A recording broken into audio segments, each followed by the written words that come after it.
legislation or policy I make as president. And we know the government can't solve every problem.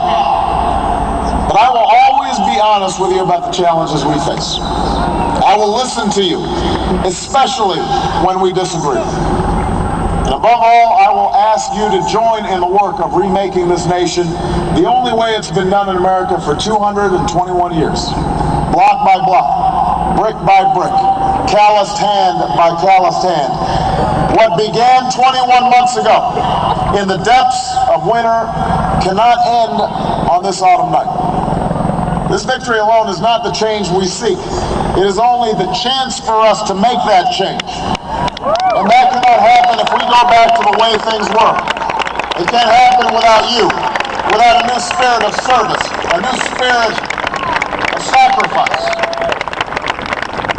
So let us summon a new spirit of patriotism, of responsibility, where each of us resolves to pitch in and work harder and look after not only ourselves but each other.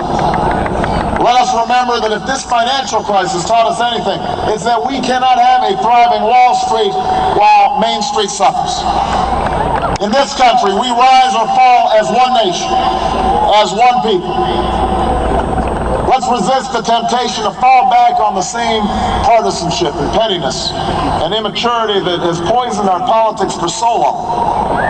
Let's remember that it was a man from this state who first carried the banner of the Republican Party to the White House, a party founded on the values of self-reliance and individual liberty and national unity. Those are values that we all share. And while the Democratic Party has won a great victory tonight, we do so with a measure of humility and determination to heal the divides that have held back our progress.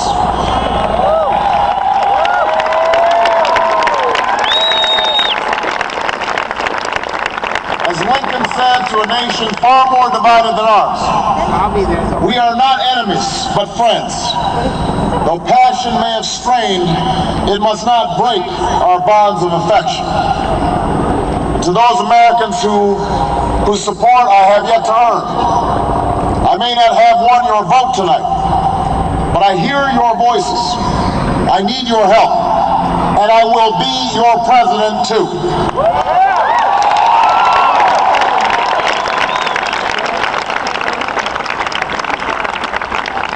And all those watching tonight from beyond our shores, from parliaments and palaces, to those who are huddled around radios in the forgotten corners of the world, our stories are singular, but our destiny is shared. And a new dawn of American leadership is at hand.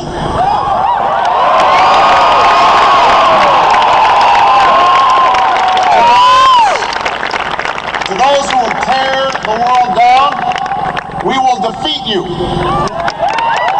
To those who seek peace and security, we support you. And to all those who have wondered if America's beacon still burns as bright, tonight we proved once more that the true strength of our nation comes not from the might of our arms or the scale of our wealth, but from the enduring power of our ideals, democracy, liberty, opportunity, and unyielding hope.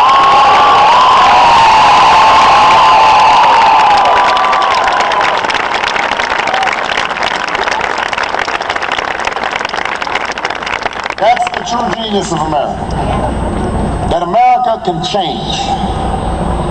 Our union can be perfected. What we've already achieved gives us hope for what we can and must achieve tomorrow. This election had many firsts and many stories that will be told for generations, but one that's on my mind tonight is about a woman who cast her ballot in Atlanta. She is a lot like the millions of others who stood in line to make their voice heard in this election, except for one thing. Ann Nixon Cooper is 106 years old. She was born just a generation past slavery, a time when there were no cars on the road or planes in the sky, when someone like her couldn't vote for two reasons: because she was a woman and because of the color of her skin. And tonight, I think about all that she's seen throughout her century in America. The heartache and the hope, the struggle and the progress. The times we were told that we can't, and the people who pressed on with that American creed. Yes, we can. At a time when women's voices were silenced and their hopes dismissed, she lived to see them stand up and speak out and reach for the ballot. Yes, we can. When there was despair in the Dust Bowl and depression across the land, she saw a nation conquer fear itself with a new deal, new jobs, a new sense of common purpose. Yes, we can. When the bombs fell on our Harvard and tyranny threatened the world, she was there to witness a generation rise to greatness and a democracy was saved. Yes, we can.